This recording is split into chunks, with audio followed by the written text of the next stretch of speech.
But tonight, we begin right here in Vietnam. Tomorrow, President Trump will kick off a series of historic meetings with North Korean dictator Kim Jong-un. Both leaders arrived yesterday, President Force on Air Force One, and Kim Jong-un via a 60-hour train ride. Somebody buy this guy a plane. I guess maybe it was in the shop getting repaired. But 2 years ago, remember, the hate Trump media mob told you, we the people, the president, oh, he's leading us to nuclear annihilation in response to what?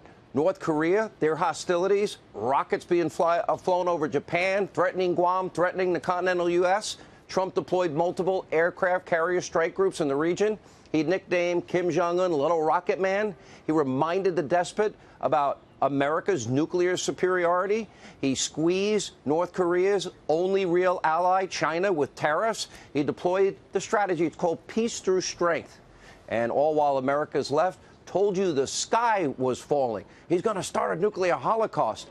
Little Rocket Man, fire and fury. My button's bigger than yours. This is how the media reacted.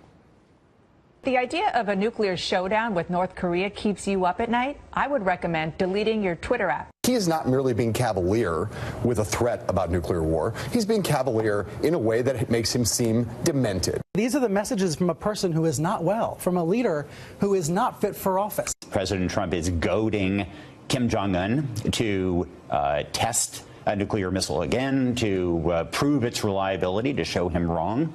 And fundamentally, I think it comes across as two kindergartners who are jostling each other, except that each has nuclear weapons.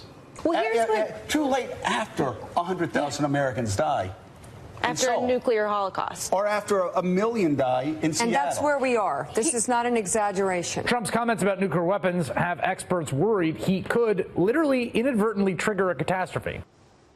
They said the same thing when Reagan called the former Soviet Union the evil empire. And per usual, and he challenged Gorbachev, tear down this wall.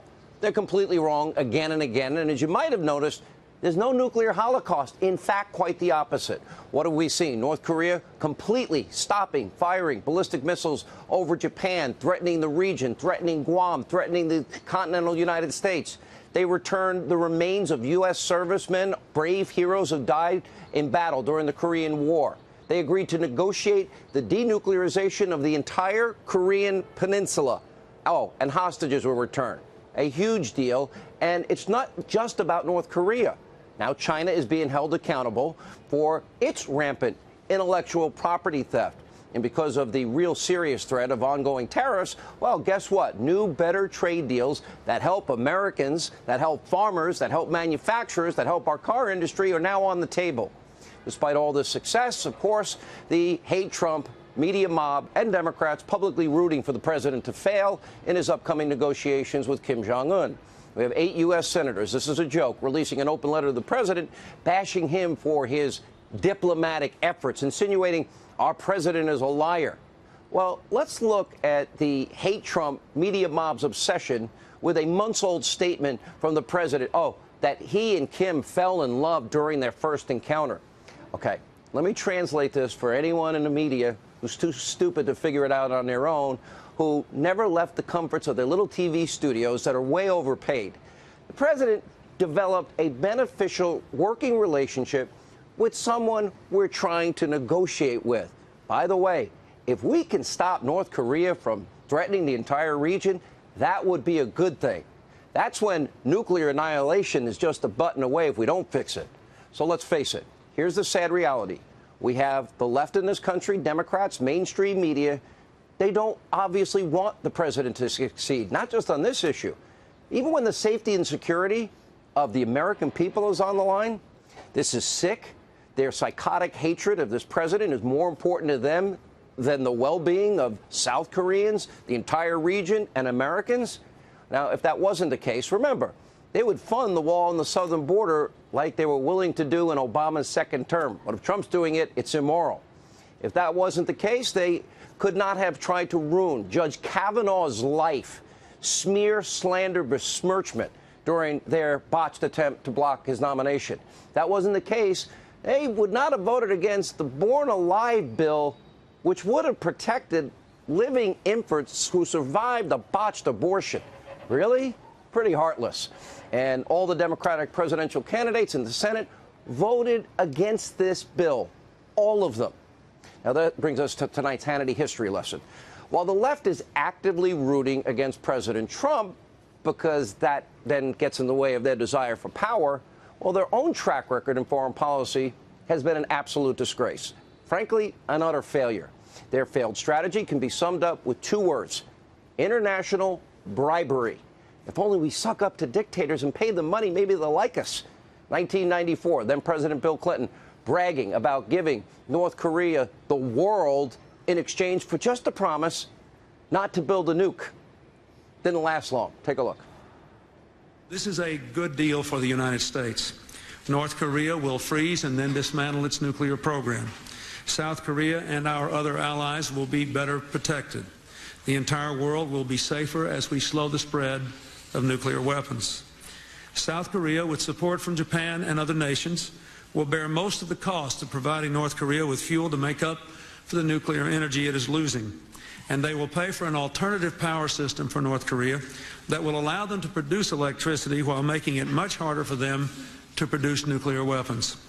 The United States and international inspectors will carefully monitor North Korea to make sure it keeps its commitments. Only as it does so will North Korea fully join the community of nations. Well, it wasn't a good deal for the American people because North Korea took the money and ran. And today, yeah, they have a nuclear weapons arsenal. President Trump is now stuck cleaning up his mess. And sadly, Obama didn't learn from Clinton's abject foreign policy failures. Remember in 2015, then President Obama tried to bribe the world's leading sponsor of terrorism with $150 billion in cash and other currency that they dumped on a tarmac in Iran for the mullahs of Iran that say death to America and death to Israel and burn our flags. What do we get in return? We got a promise again that they wouldn't develop nuclear weapons for a few years.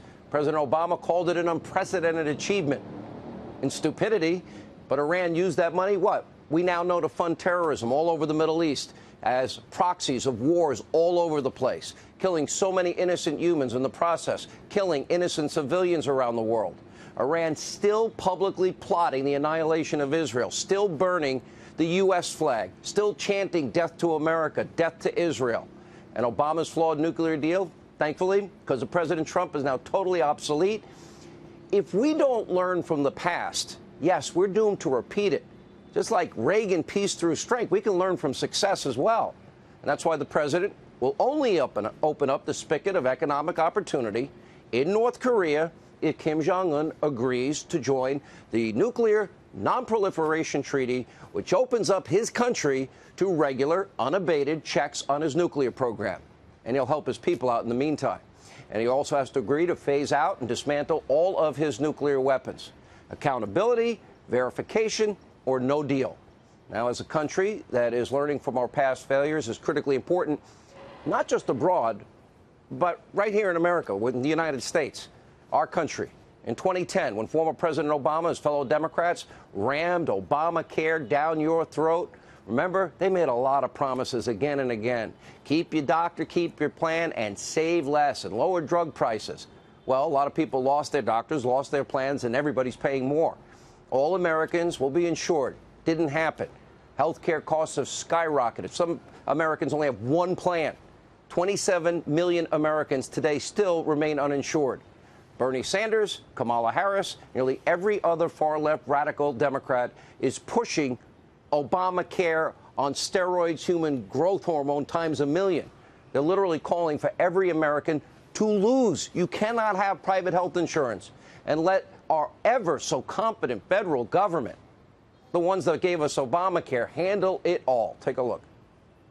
Will these people be able to keep their health insurance plans, their private plans, through their employers if there is a Medicare for All program that you endorse? What will change in their plans is the color of their card.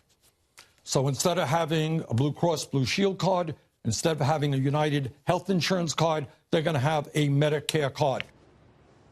All right, that multi-trillion-dollar big government takeover, just one small part of what is now the radical, extremist, democratic, socialist 2020 agenda. Kamala Harris, Elizabeth Warren, pushing widespread reparations. Also, almost every single Democratic candidate right now is backing this insane Green New Deal. Free everything for everybody. Free childcare, free housing, free healthy food from government healthy food, free vacations, free family leave, free health care, but you can't have a private insurer. Free, free, free. Oh, and retirement. And you don't even have to work. Oh, yeah, by the way, no more oil, no more gas, no more airplanes, no more cows, no more powered cars, and the government will rebuild every single building in America for energy efficiency.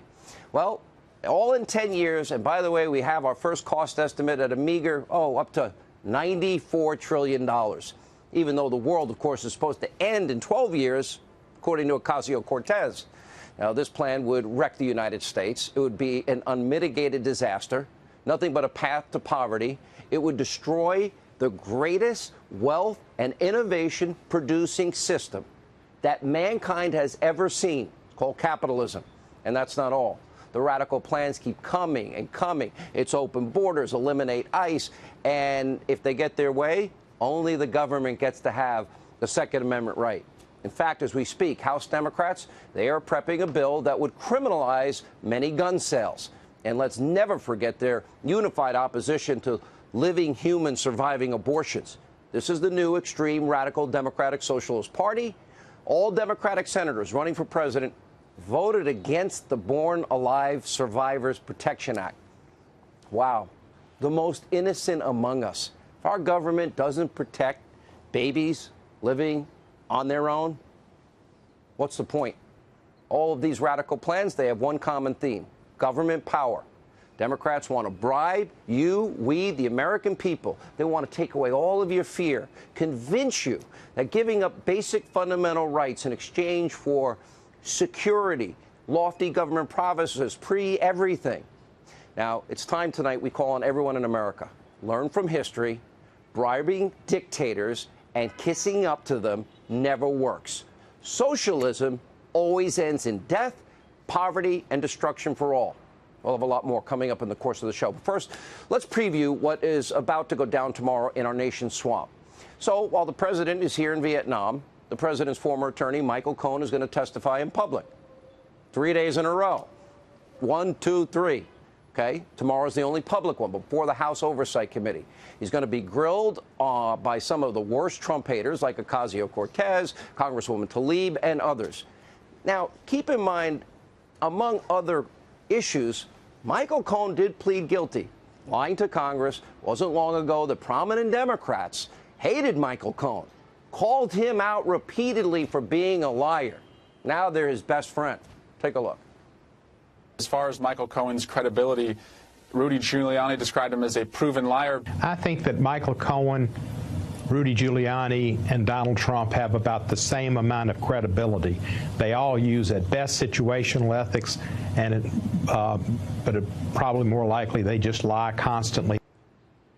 So now Michael Cohen is the Democrats' new best friend forever. Sadly, he's going to report to prison in May to serve a multi-year sentence. And you know what? He and his family have been through an awful lot. Frankly, hell. And Democrats, in my opinion, are just shamefully using him as a political prop, not to learn anything new, but once again to bludgeon President Trump, to make him look bad. While he's in the middle of high-stakes, historic negotiations abroad, here in Vietnam, to keep the world safer. Whatever happened to politics ending at the water's edge? You know, it is a pretty heartless act by a group of people just blinded by all things Trump. And as of for tomorrow, as a kangaroo court plays out on Capitol Hill, President Trump is going to be fighting for America's interest abroad, flying 25 hours to try and make the world a safer place, keeping the country, the citizens of the United States safe in the process. Pretty despicable.